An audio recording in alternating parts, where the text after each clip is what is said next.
Bonjour à tous, je suis Raphaël et je vous emmène voyager avec moi dans le monde de l'ésotérisme, de la spiritualité et de l'invisible. Au travers d'épisodes solo ou d'épisodes témoignages avec mes invités, nous parlons d'ouverture de conscience, de réveil spirituel, de facultés extrasensorielles et d'expériences mystiques. Et vous trouverez également des épisodes spéciaux astrologie où je vous décrypte l'actualité du ciel. Pragmatiques ou non, soyez les bienvenus dans le podcast Les Mondes Subtils. Bonjour à toutes et à tous, j'espère que vous allez bien, j'espère que vous passez un bel été et que vous vous reposez, que vous en profitez malgré les grosses chaleurs de ces dernières semaines.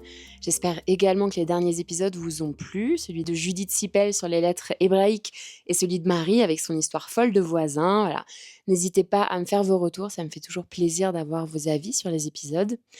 Et aujourd'hui, on se retrouve pour un épisode astro, comme en chaque début de mois, où je vais vous parler des énergies de ce mois d'août, en pleine saison du Lion, où le soleil est au summum de sa puissance. Et je ferai également le point, en deuxième partie d'épisode, sur les grandes signatures célestes des prochaines semaines. Et petit aparté, je l'ai déjà dit, mais je réitère, je vais commencer à animer des ateliers d'astro à la rentrée. Donc, si vous êtes intéressé, vous pouvez m'envoyer un mail à mondes.subtils, subtils@gmail.com pour être tenu au courant de quand, où, combien.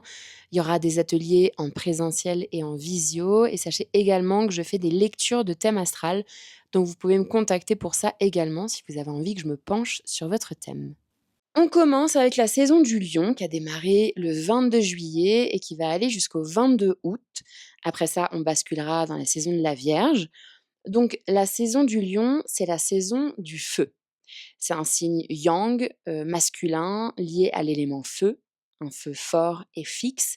C'est pas comme le signe du Bélier, qui est un signe de feu également, mais plus comme une espèce de grosse étincelle. C'est flamboyant, c'est fort, c'est rapide, et ça dure pas longtemps, le feu du Bélier. Le feu du Lion, il est différent.